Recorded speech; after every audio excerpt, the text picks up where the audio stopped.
I decided to do my fourth post on the Scopes monkey trial.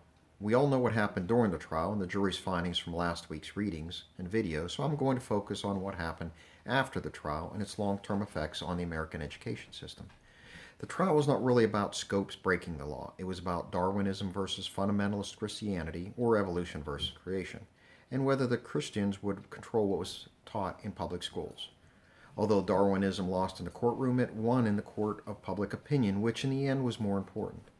I think it won in the court of public opinion because when you read the newspapers of the day, which they were the social media of today, many of the reporters covering the trial seemingly sided with Scopes. For example, the New York Times reported that former Secretary of State Bainbridge Colby joined Darrow's team pro bono to correct misconceptions of evolution, and that he would take the wind out of the sails of the fundamentalists.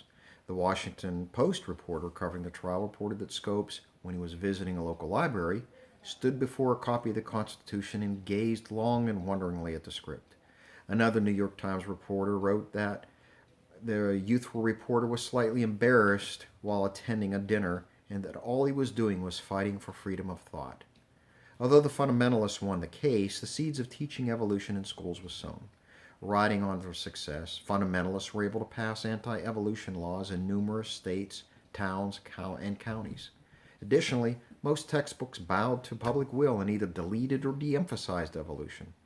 In the years following the trial, there were a few court cases that argued Darwinism, but none made the headlines like the Scopes trial, and it was not until the mid-1960s when the American Institute of Biological Scientists published the Biological Sciences Curriculum Study Materials did new court cases arise.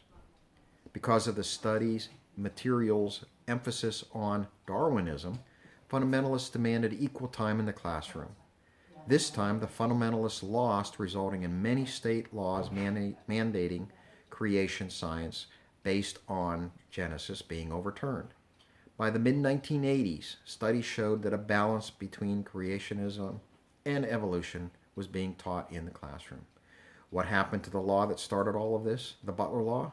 The ACLU tried to find someone else to take up the cause, but due to the publicity Scopes received, no one would. So the Butler Law stayed on the books until 1967. Because of his testimony, William Jennings Bryan lost respect of the fundamentalists and was never given the time to recover due to his death within weeks of the trial.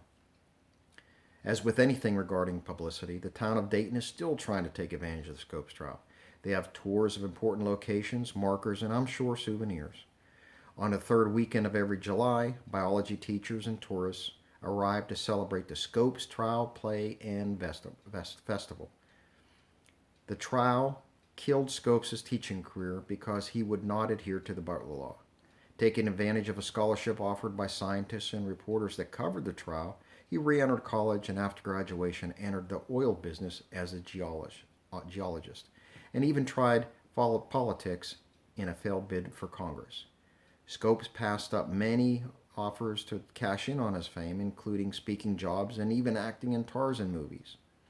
Two more interesting things is that Scopes' sister was fired for teaching evolution, and Scopes' replacement missed his first weeks of classes, and the substitute teacher's name was, ironically, Darwin. Scopes died in 1970. One last thing, if you want to learn about the Scopes trial, do not watch the 1960 movie Inherit the Wind. The film was distorted in the typical Hollywood way, but also by the politics of the late 1950s. So it really does not have anything to do with what happened in real life. Thank you for your time.